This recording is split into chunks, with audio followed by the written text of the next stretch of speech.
Baik, selamat malam. Saya dari kelompok 4. Di sini saya akan menjelaskan sedikit tentang analisis rasio keuangan. Yang pertama itu pengertian rasio keuangan.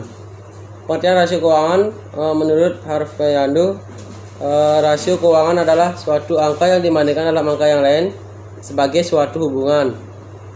Dan yang kedua, menurut Golin, berpendapat bahwa rasio adalah suatu angka digambarkan dalam suatu pola yang dibandingkan dengan pola lainnya serta dinyatakan dalam persentase.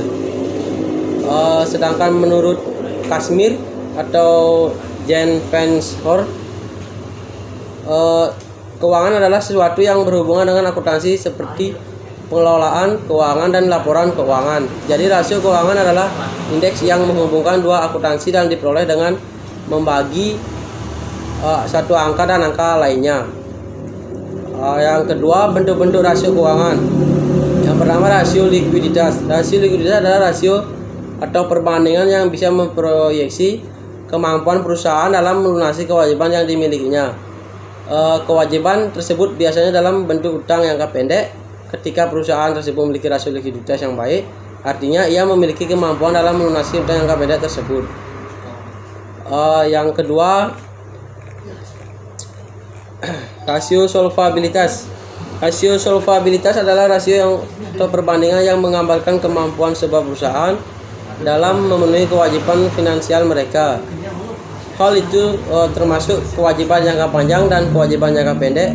Perusahaan yang tergolong solvable adalah perusahaan yang memiliki harta atau aktiva yang relatif cukup membayar semua utang yang dimilikinya.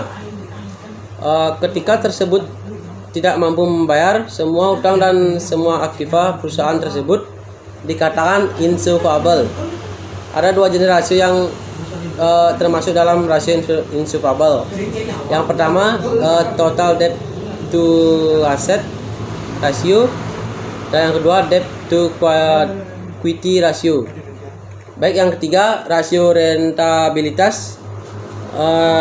Rasio rentabilitas yang merupakan rasio untuk mengukur kemampuan perusahaan dalam mendapatkan laba yang mereka inginkan. Rasio ini dianggap paling berhubungan dengan kelangsungan hidup perusahaan. Dan selanjutnya yang keempat, rasio aktivitas. Rasio aktivitas adalah rasio yang mengukur aktivitas sebuah perusahaan yang memanfaatkan segala sumber daya yang dimiliki perusahaan. Yang tergolong dalam rasio aktivitas ini akan melibatkan perbandingan antara penjual maupun investasi berbagai jenis aktiva. Baik, sekian presentasi dari saya. Selanjutnya akan dijelaskan oleh nama saya Putu Malata Putra. Saya dari kelompok 4. Saya akan menjelaskan perbanding rasio keuangan.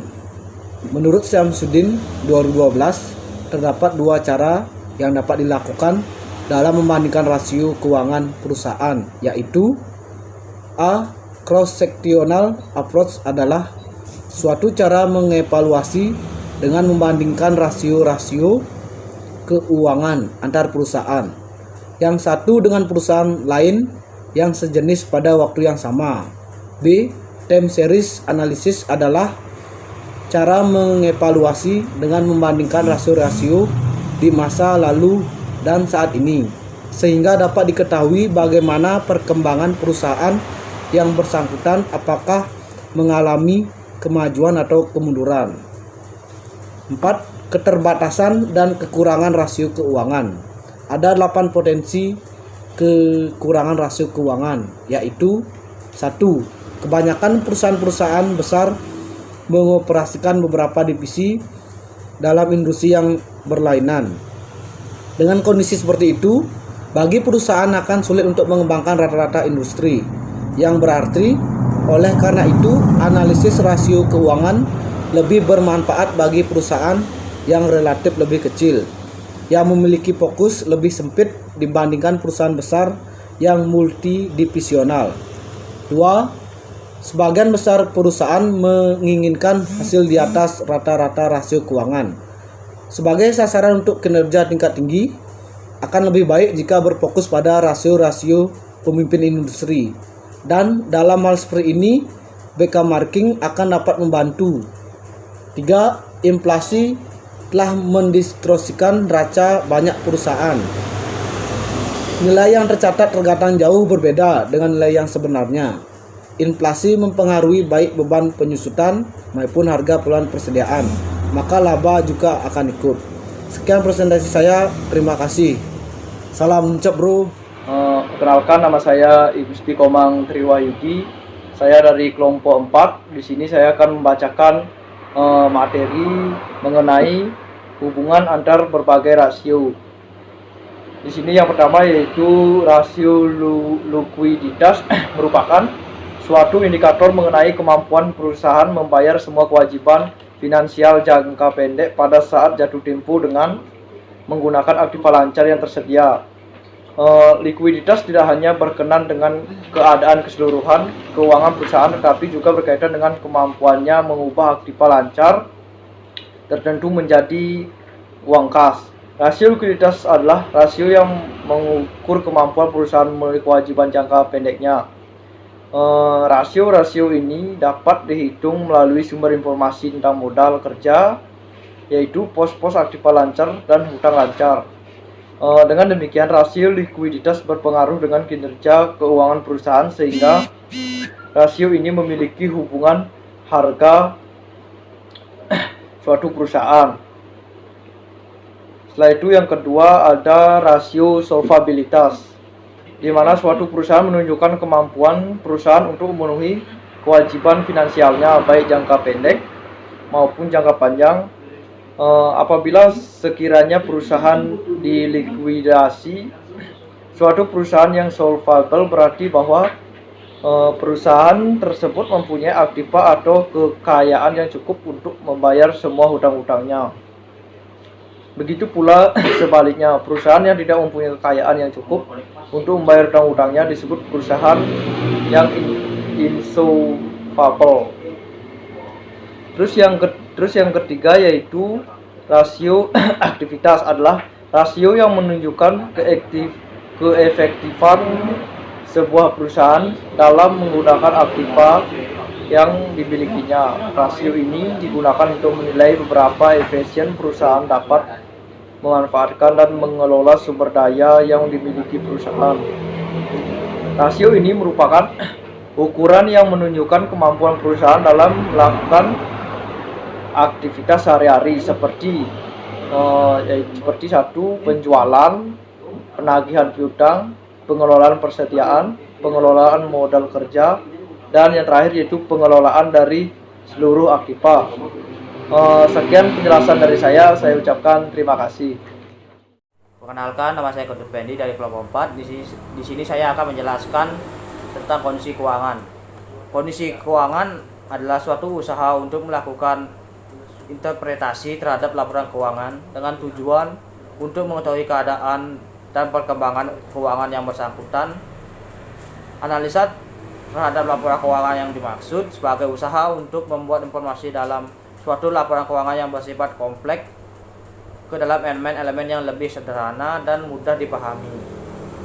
Interpretasi dimaksudkan sebagai pengungkapan tentang makna atau arti dari suatu laporan keuangan yang bersifat kompleks sebagai keseluruhan.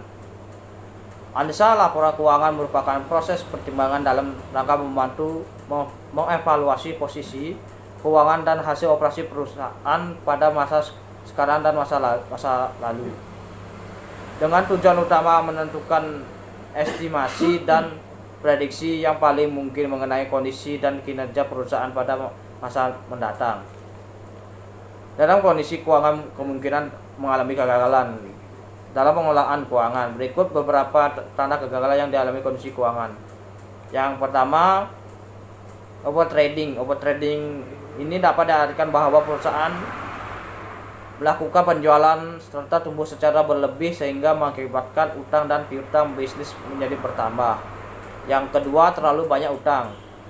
Bahaya meminjam utang adalah jika tidak dapat melunasi utang tersebut, terlebih apabila pinjaman bunga yang tinggi membuat utang semakin hari semakin membesar. Yang ketiga, terlalu banyak piutang tidak tertagih. Dampak terbesar dari banyaknya piutang tidak terdagih adalah pemasukan bisnis menjadi berkurang.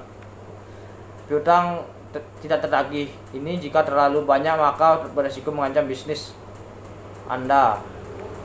Yang keempat, kekurangan modal. Kekurangan modal ini dapat menyebabkan bisnis Anda tidak dapat berputar dengan baik. Banyak yang menjadi penyebab modal berkurang yaitu piutang yang macet. Solusinya, selain melakukan penagihan, Anda dapat meminjam modal kepada pihak luar sesuai dengan kebutuhan, tetapi jangan sampai melebihi maksimal rasio utang 50%. Yang kelima, pengelolaan kas buruk. Pengelolaan kas yang buruk dapat menjadi salah satu penyebab buruk pada perusahaan. Dimulai dari pencatatan penerimaan dan pengeluaran dalam setiap bulan tidak kelola dengan baik. Yang keenam, kurangnya pengawasan. Pengawasan terutama pada masalah keuangan menjadi hal yang sangat penting. Jika tidak dilakukan dengan baik, ini dapat menjadi sumber malapetaka bagi bisnis Anda yang dijalankan. Yang ketujuh, margin keuntungan tipis. Margin adalah selisih harga jual dari harga produksi. Salah satu alasan keuangan menipis yaitu karena margin keuntungan yang tipis. Hal tersebut disebabkan oleh beberapa hal seperti harga bahan pokok meningkat atau adanya pesaing baru yang bermain di harga rendah, sehingga mau tidak mau Anda harus menyesuaikan dengan harga pesaing. Yang kedelapan, penjualan mengalami penurunan. Terdapat beberapa penyebab penjualan mengalami penurunan. Anda dapat menyelidiki kira-kira apa yang terjadi penyebabnya. Apakah ada kompetitor yang lebih baik? Apakah ada kekurangan produk, pelayanan yang kurang ramah, dan sejenisnya. Yang kesembilan, pertumbuhan yang menurun.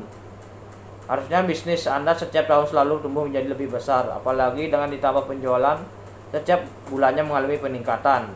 Paling tidak setiap tahunnya market sale produk Anda dapat selalu meningkat. Jangan sampai malah turun karena pertumbuhan yang menurun. Yang terakhir, tingkat perpindahan pekerja tinggi. Tanda yang terakhir ini adalah tingkat perpindahan karyawan tinggi. Jika bisnis Anda mulai tingkat oleh karyawan terbaik Anda, maka Anda perlu waspada, berarti Anda masalah dalam perusahaan. Pada karyawan lebih memilih cari aman dengan pindah ke perusahaan yang lebih sehat dalam keuangan. Sekian dan terima kasih.